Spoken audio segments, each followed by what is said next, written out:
Então, galera, unidade 2, tópico 2 agora. No título aqui, o prestígio da EAD no Brasil e no mundo, página 75. Tá? Partindo aqui para a introdução.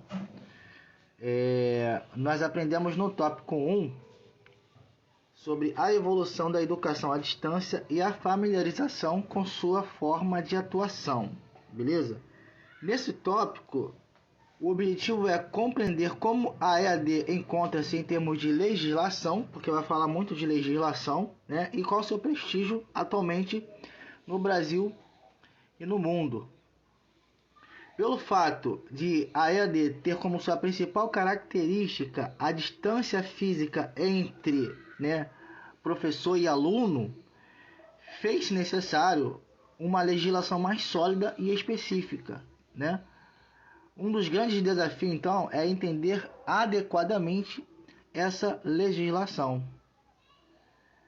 Essa legislação abre caminho para interpretações que podem ser, na minha opinião, mal interpretadas, né? Se ela abre caminho para interpretações, como vai dizer a introdução, então ela pode ser mal interpretada. Então, por isso, é essencial que nós, como alunos, né, venhamos a conhecer os direitos, deveres e as consequências, né, das violações dessa legislação. Então, o livro ele tem meio que esse propósito também, né, de falar a respeito das leis, né, que foram fundamentais para para regulamentar a EAD, né? Aí, o primeiro pronunciamento dessa legislação ocorreu somente no ano de 1996, por meio da Lei de Diretrizes e Bases da Educação Nacional.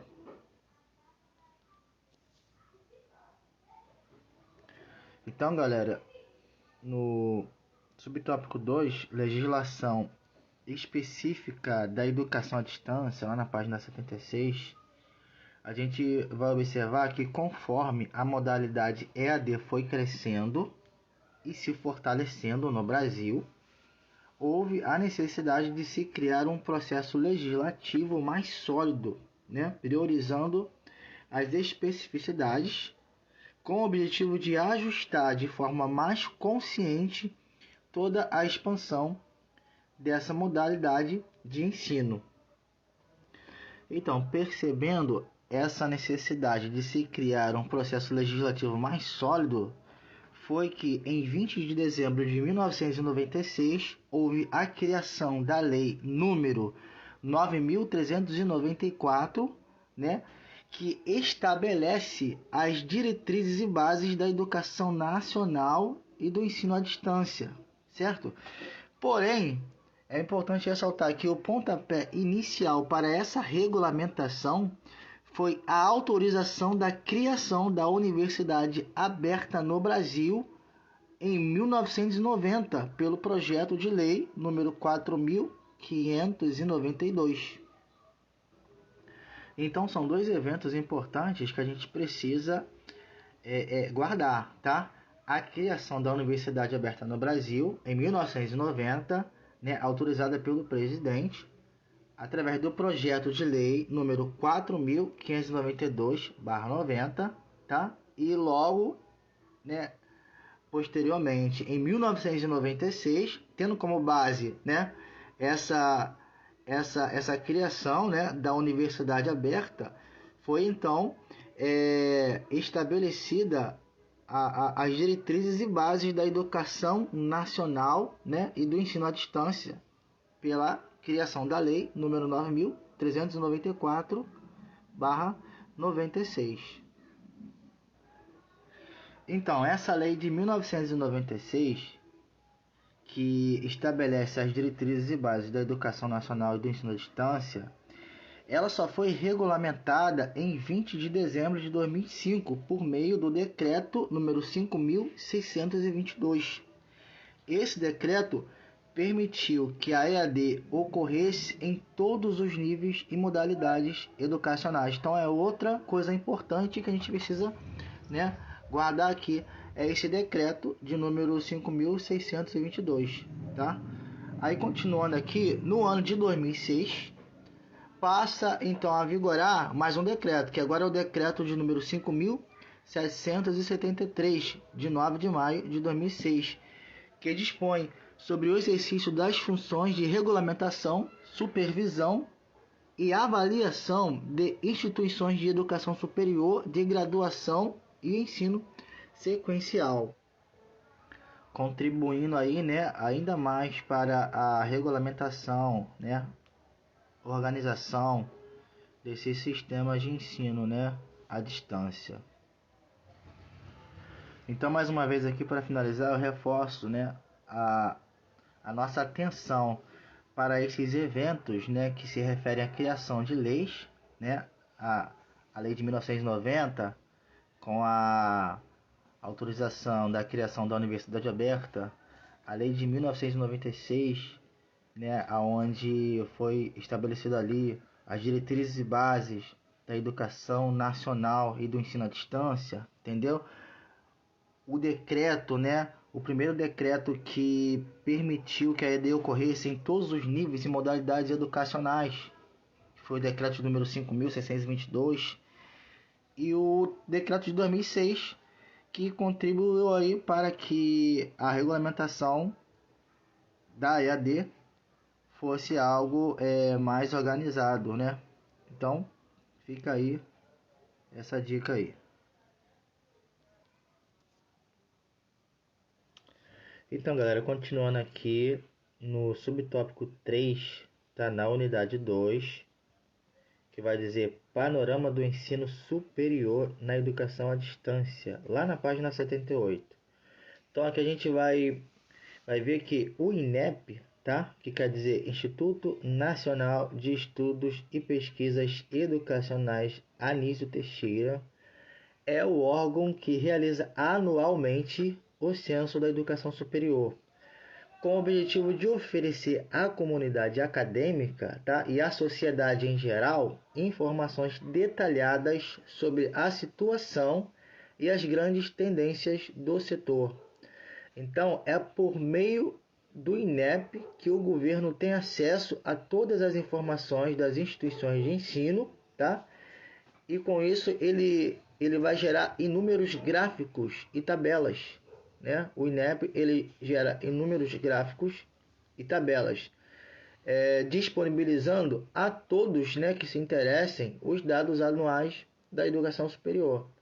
Então é um importante papel aí do INEP, né, com o objetivo de ajudar a comunidade acadêmica, né, e a sociedade também de uma forma geral, né, com os detalhes aí sobre essas informações.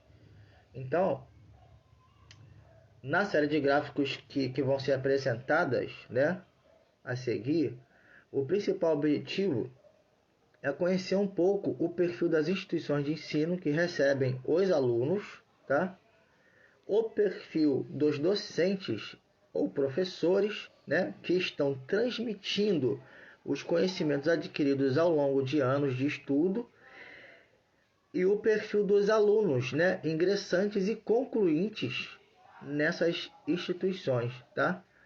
Também é de observar, né, o objetivo também é observar a evolução que vem ocorrendo na modalidade de educação à distância, tá? Que está sendo apresentada nesta unidade 2, né? Desde do tópico 1, vem se falando da evolução da educação à distância. Então, aqui também um dos objetivos é a gente observar essa evolução, né? Através desses dados, desses quadros, desses gráficos que serão mostrados. Então, uma outra coisa, é importante a gente ressaltar aqui que esse livro, galera, é de 2017, tá? É de 2017. Então, os gráficos que vão mostrar aqui essa evolução, elas vão mostrar a evolução de até 2016, tá? Que assim, que não vão corresponder aos dados atuais. Se a gente for analisar os dados atuais que tem lá no site, né, do INEP, a realidade é totalmente outra. Com certeza a EAD ela tem um crescimento muito maior do que o apresentado aqui, né?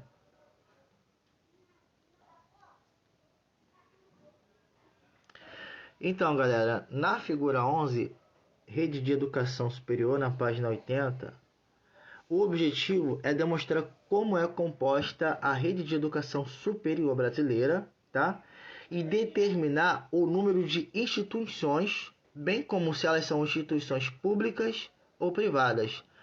Aí o que o INEP vai mostrar aí? Ele vai mostrar que em 2016, do total de 2.407 instituições cadastradas, 2.111, né, que corresponde a 87,7% do total das cadastradas, são instituições privadas, né? Ou seja, a grande maioria são instituições privadas em 2016. Mas dentre essas privadas, 1.866, que corresponde a 88,4%, né, são compostas por faculdade, né? Então, além das instituições privadas serem a grande maioria em 2016, né, 88,4% são faculdade. Então, a grande maioria é faculdade privada, né? Então, somando-se aí as faculdades privadas e as públicas, o número de faculdades aumenta. Ele vai para 2004, né? De 1866 vai para 2004, que vai corresponder a 83,3% do total. Então, com essas informações, a gente conclui que em 2016 o número de faculdades, na sua grande maioria privadas, eram bem maiores do que as demais instituições de ensino superior.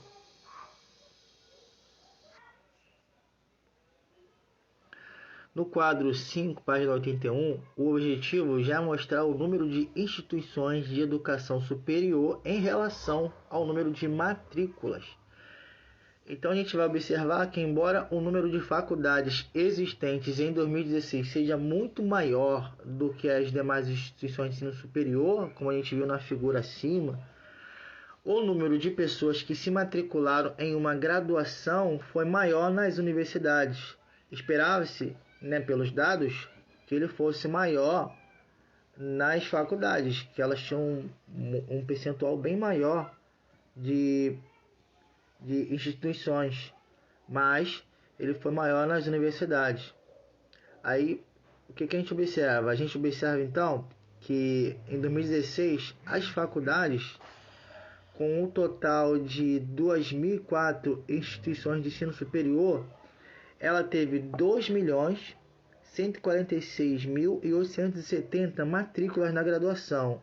E nas universidades, com apenas 197 instituições de ensino superior, o número de matrículas na graduação foi de 4.322.092 inscrições, ou seja, quase o dobro, né? Quase o dobro das inscrições, né, foram feitas nas universidades.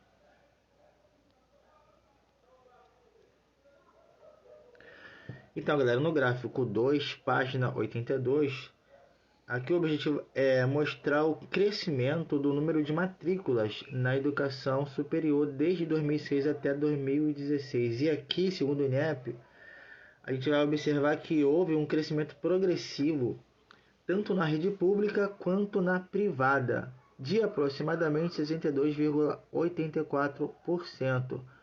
Porém, nesses 10 anos, apenas entre 2015 e 2016, que são os últimos 2 anos, o crescimento ele foi bem menor, sendo aí de apenas 23%.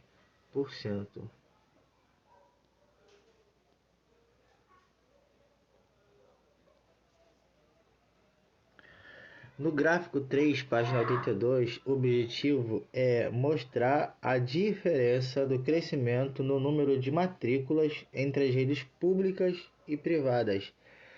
E observa-se que tanto a rede pública quanto a privada, no período de 10 anos, cresceram. Porém, do total do número de matrículas que cresceram nesse período, apenas 24,7%, que corresponde aí a 1.990.087 matrículas, correspondem à rede pública. O restante, 75,3%, 6.058.623 matrículas, correspondem a rede privada de ensino, né? Então a rede privada de ensino tem um número bem maior aí do número de matrículas.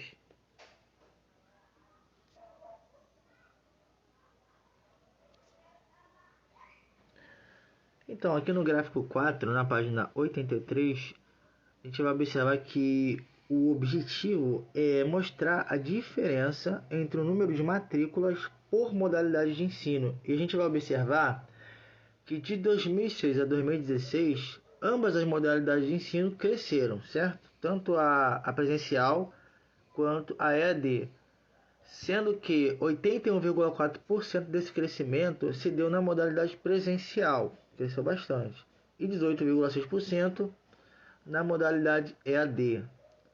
Então, o crescimento do número de matrículas na modalidade EAD está de 4,2% em 2006 para 18% em 2016, é um crescimento muito significativo e se deu por causa dos avanços tecnológicos, pelas quebras também de preconceito e também as ofertas dessa modalidade de ensino em instituições conceituadas. A gente vai observar então que após um período de descrédito, a modalidade EAD de ensino está sendo bem vista pela sociedade. Então, segundo Rossini, na página 61, né, do ano de 2013, ele vai dizer: cada vez mais a demanda por educação à distância cresce, impulsionada pelos avanços da tecnologia e pela necessidade de o aprendiz ter seu próprio tempo e ritmo de aprendizagem. As plataformas de ensino à distância são aplicações, isto é, softwares desenvolvidos para apoiar o ensino à aprendizagem. Então, galera, só por curiosidade, eu fui buscar lá no INEP a diferença entre o número de matrículas por modalidade de ensino de 2010 a 2020, né? Para a gente fazer um comparativo, né? Para ver a diferença do que está sendo informado aqui, né? De 2006, né? A 2016. Então a gente vai observar que o número de matrículas em curso de graduação presencial diminuiu 9,4% entre 2019 e 2020, né? Diminuiu, entendeu? E na modalidade à distância, o aumento foi de 26,8%, tá? Nesse mesmo período. Foi mais que o crescimento registrado no período de 2018 e 2019, tá? Que segundo o INEP lá foi 19,1%. Então, entre 2010 e 2020, as matrículas de curso de graduação à distância aumentaram 233,9%, enquanto na modalidade presencial o crescimento já foi de 2,3% nesse mesmo período, né? É importante ressaltar aqui também que esses dados eles são até 2020, né? E se eu não me engano foi em março de 2020 que foi decretado o isolamento social, né, no Brasil por causa da pandemia. Então, ainda assim, esses dados eles não correspondem, né, ao que de fato realmente deveria corresponder nos dados atuais, porque no período da pandemia, eu acredito que o número de matrículas aumentou bastante por causa do isolamento.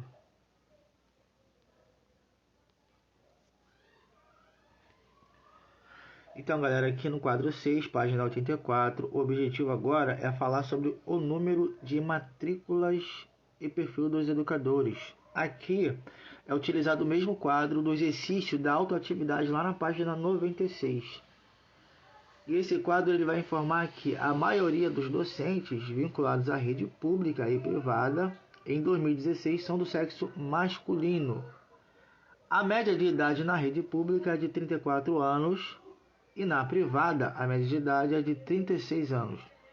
A maioria dos docentes vinculados à rede pública possuem doutorado, enquanto na privada a maioria possui mestrado. O regime de trabalho na pública é de tempo integral, porque a maioria das vagas para o concurso público normalmente são de tempo integral. Já o regime de trabalho na privada é de tempo parcial, né? Nesse regime de trabalho aqui, as privadas elas têm uma flexibilidade onde os docentes eles podem escolher aí se eles vão dar aula no turno da noite, no turno da manhã, no turno da tarde, entendeu? Então eles têm aí essa flexibilidade na privada que não tem na rede pública.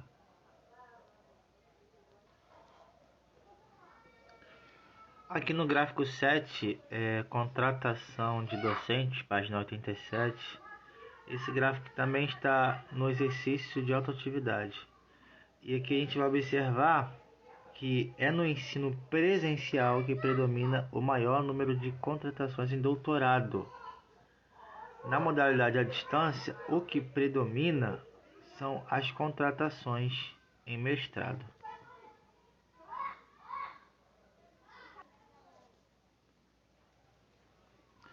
Então aqui no quadro 7, a gente vai ver aqui o perfil dos alunos, né, na página 87. E aqui vai falar mais sobre o perfil dos alunos daqui por diante, né? No caso dos alunos, o sexo feminino predomina tanto na modalidade presencial quanto na modalidade à distância. A categoria administrativa privada também predomina em ambas as modalidades.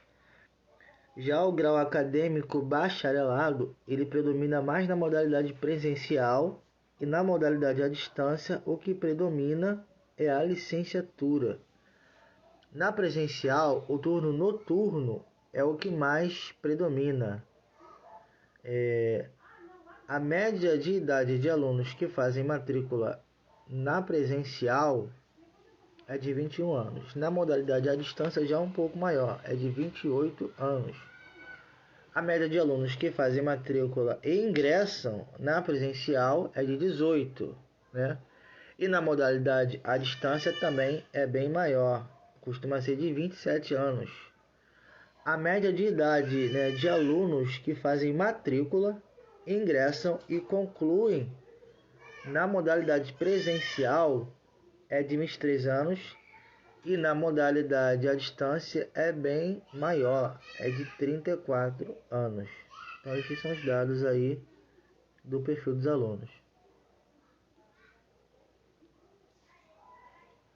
Para finalizar o tópico 2 da unidade 2, aqui no subtópico 4, a educação à distância pelo mundo, lá na página 92, a gente vai ver aqui que a Unesco, Organização das Nações Unidas para a Educação, a Ciência e a Cultura, ela acredita que através da EAD, com o uso das tecnologias, todos podem ter uma educação de qualidade, sem discriminação ou exclusão.